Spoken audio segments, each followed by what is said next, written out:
episode of Nerd Diaries is for the theater kids, which with some Percy Jackson and Harry Potter sprinkled in. So I hate being on camera. I prefer to dress up like Hermione's fucking cat.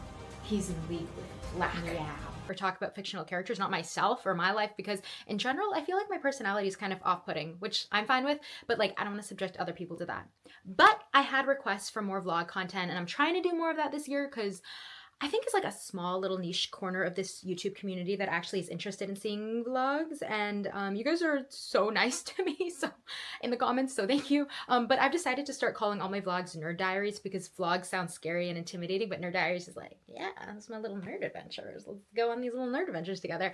Anyway, I went to New York City for the first time in my life this year, and so this is the very first thing that happened.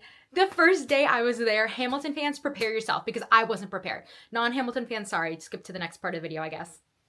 The 10th anniversary, Hamilton. Give me a second, I'm recovering my feelings after reliving the craziest part of my life in this wonderful movie. But I don't want to say too much now because I want to share it with the very special, singular, unforgettable star at the center of it. Please welcome Renee Elise Goldsberry. Renee, do you want to sing a song? Be satisfied.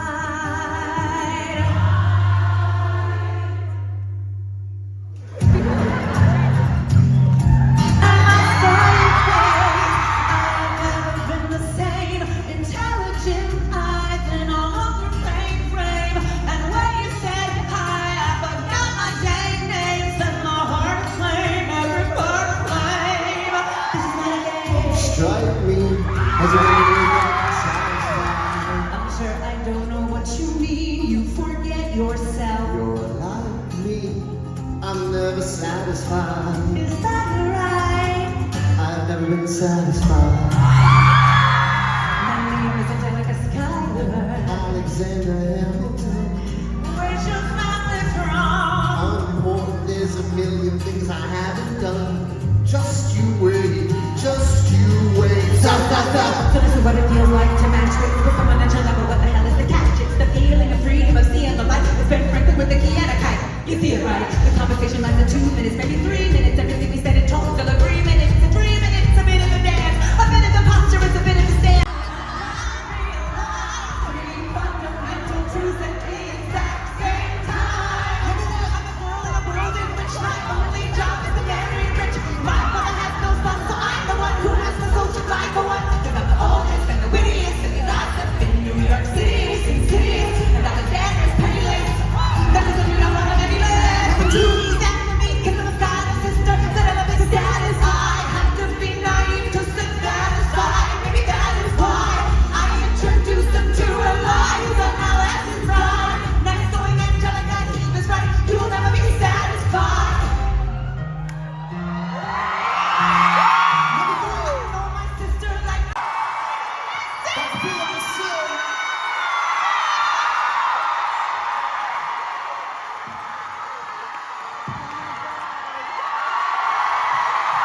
Oh my god! Literally crying. Oh my god! That was so good.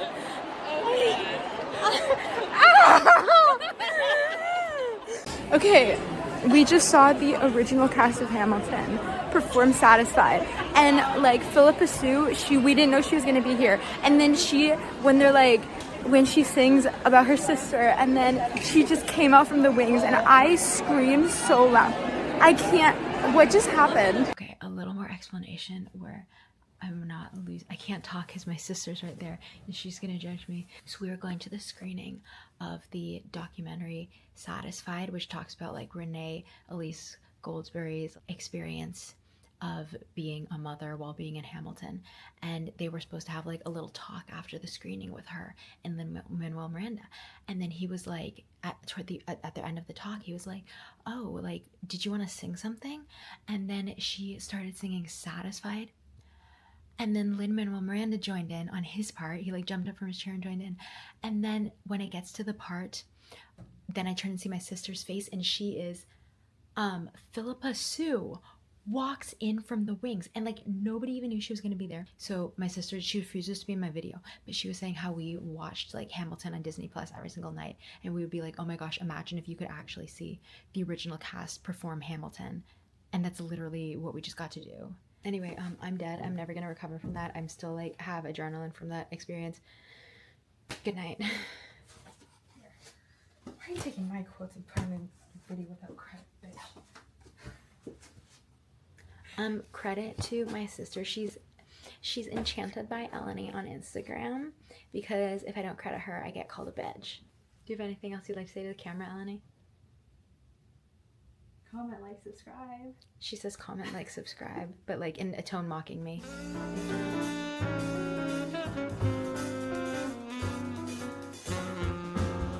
I myself made my Broadway debut as John Lawrence and Philip Hamilton in Hamilton on Broadway.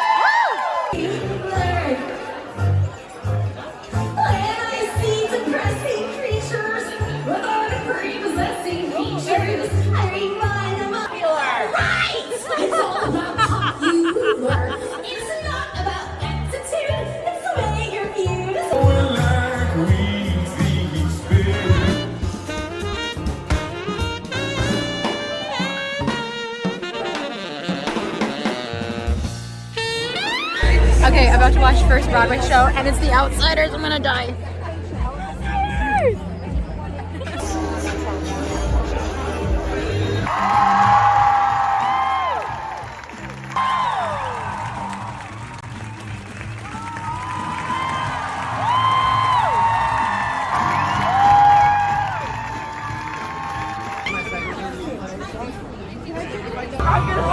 I do.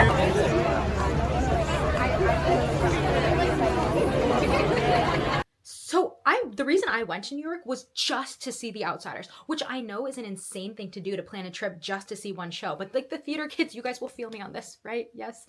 So I'm going to talk about this because this show has consumed my very soul. You know the feeling you get when you have a new obsession with something and you love it so much. It's almost like physically painful. So I'm going to talk about this show because if I don't, I will die. But if you're not interested in The Outsiders or musical theater, feel free to skip ahead. I have timestamps in the video. So The Outsiders, if you haven't heard of it, received 12 nominations at the last Tony Awards, and it won 4, including Best Musical. So The Outsiders was the only book I read in all of my years in English class that I ever really loved. Most of the books I read in English class I hated. I said this before, but English was not my favorite subject in school. I was like not really an English person. I was a STEM major in college, okay? But I loved The Outsiders, even though I tend to really only like fantasy books, and I think it's because The Outsiders and its premise, it feels kind of fantasy to me. Orphan who doesn't fit in and dreams of a better life. That's a very Harry Potter premise. That's very Star Wars, which by the way, I count Star Wars as fantasy. There's no fantasy in the book, but at its soul, I think it's the same reason a lot of us like fantasy, because we all have our own tragic backstories and we feel like we don't fit into this world in one way or another. So if you're not familiar with The Outsiders, it is a story about this kid, Ponyboy, whose parents died, and he lives with his 2 older brothers, Soda and Derry. And the book is about the class conflict between 2 rival gangs, which are the working class greasers and the upper middle class socias. And it takes place in Tulsa in the late 60s. And when I heard they were making this into a musical, I was like, huh? Because nothing about this book, if you've read it, screams Broadway, right? It's not set on the very dramatic backdrop of a French Revolution or fantastical in its world like Wicked. It's a very small, intimate story that feels like it would be hard to translate to like a larger than life musical format. And I was blown away with how they ended up doing it. So first of all, the music isn't typical musical theater music. I think Hamilton really helped open the door for new genres of music to be included in Broadway. I mean, Jonathan Larson did it first in Rent, of course, but I think it's more widely accepted now. So The Outsiders blended folk, bluegrass, Americana, and rock. And of course, there was still musical theater influence, but I think this really preserved the tone of the book. It kept the story very grounded, which I think a story like The Outsiders needs to be in order to work. It had that Hamilton and Come From Away style setup with the minimal set pieces that are used in creative ways and choreography to tell the story, which honestly, I'm gonna be so honest, I'm getting sick of. Okay, it was cool when Hamilton did it, but like enough is enough. Bring back full sets, bring back production value. But The Outsiders gets a pass because this one is a story that I think calls for less production. right? And the minimal sets really helped keep the story intimate between the actors and the audience. And the choreography was really creative. I can't deny that. The way the story was told also kept very true to the book, with Ponyboy telling you the story, breaking the fourth wall to tell the story to the audience, which I thought was a very clever way to stay true to the tone of the book as well. There were also some scenes that weren't in the book that were added to the musical that I really loved seeing. This is a slime tutorial. Okay, no one arrest me. I feel like, considering the amount of money I paid to literally fly to New York just to watch this show specifically, I feel like I've earned the right to watch the bootleg, okay? So you get to see this really brotherly scene between Dally and Chani. You get to see the Soda and Derry dealing with the fallout of Ponyboy running away. I really loved the insight into Derry's character specifically. I thought he was fleshed out so well. And I think Brent Comer is his name, who played him, did such an amazing job showing us how much Derry is just a 20-year-old who's also trying to deal with the loss of his parents and the loss of his future and trying to struggle being like a father and a brother all at once. And I thought they did a really good job of depicting Ponyboy's trauma at the end. I was crying my eyes out. I was like, I gotta lock these emotions down so I don't annoy the people next to me. As I get older, I really understand the idea of staying gold more and finding beauty in just the everyday things that are, as the lyrics say, easy to forget when you're trying just to make it through, because life is hard. And, you know, not everyone gets to make it this far in life. So appreciating just the ordinary and mundane and finding beauty in things like sunsets is the way to stay gold. So, you know, sometimes I like to pretend that I lived my whole life and I grew old and I died, but I got to be sent back for just one day to experience life one more time before it all disappears. And everything, even the ordinary things, become so much more beautiful and valuable when you play that little exercise. And I think this musical is a good reminder that you don't know if you're going to be here tomorrow. So stay gold. Finding beauty in the fall, it's the only way to keep from growing old. My friend, stay gold. Good morning. I slept a total of, I think, like 2 or 3 hours last night because after seeing The Outsiders, we were so emotionally distraught. Man, I wanted to be on Broadway so bad when I was a kid, but you know, I realized really early on that my parents could not afford voice lessons and my natural talent was not gonna cut it, but I have had a lot of other dreams come true, so I can't complain. But I think the theater kids know what I'm talking about when I will say, like, I will never feel the same type of joy in my life as like when you're in a musical with your friends when you're a kid. Like, if you are a theater kid right now and you're doing musicals with your friends, cherish that. Love it. Savor every moment. Okay, hello again. So this is my good, beautiful, amazing, wonderful friend, Kelly, who we actually met on Tumblr.com in 2011, 2012, 13, something one like of that. those years. I have to show you. Also, check out her Tick Tick Boom shirt. If you know, you know. I have to show you the gift she just gave me because it's literally the most iconic thing I've ever received in my entire life. This is again, if you know, you know, AO3 fanfic themed gift. So this is smells like she's reading fanfic again. If you follow me on Instagram, you know I kind of might have accidentally leaked my AO3 account before I deleted that story. But it will never get out again. This one. Oh my god. And it's a Hamilton crossover. I cannot even. Kelly is iconic. Everyone tell Kelly she's iconic in the comments. No. Because she is iconic. These are people who know each other on Tumblr, yes.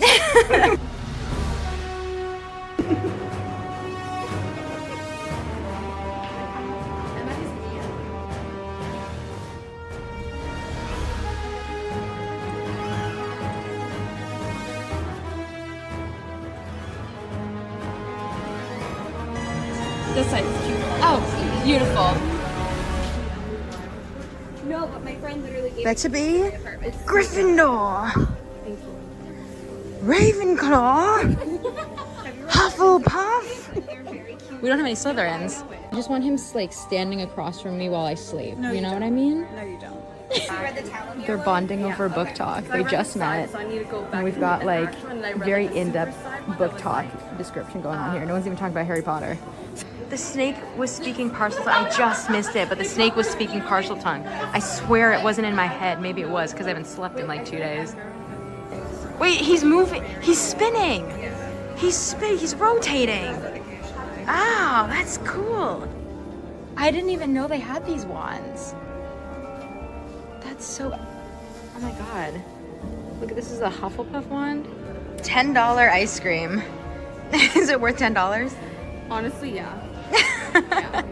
Wait, come here. This is Daphne. We taught a Harry Potter class together in college because she's so cool. I don't know how to use this.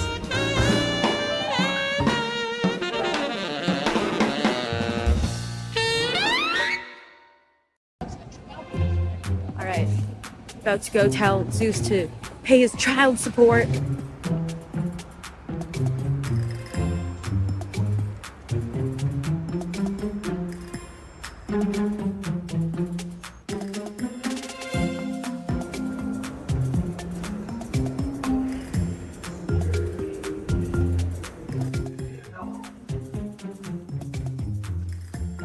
Where's the 600th floor? That's so cool. One last time, George Washington's going home. Teach me how to say bye. All right, that was it. Thanks for coming along. I don't know how to end videos, but thank you for watching. I do truly mean that every time I say it. And I do have more appreciation for you than you know. And yeah, stay gold, friends. Do it for Johnny. Do it for Johnny.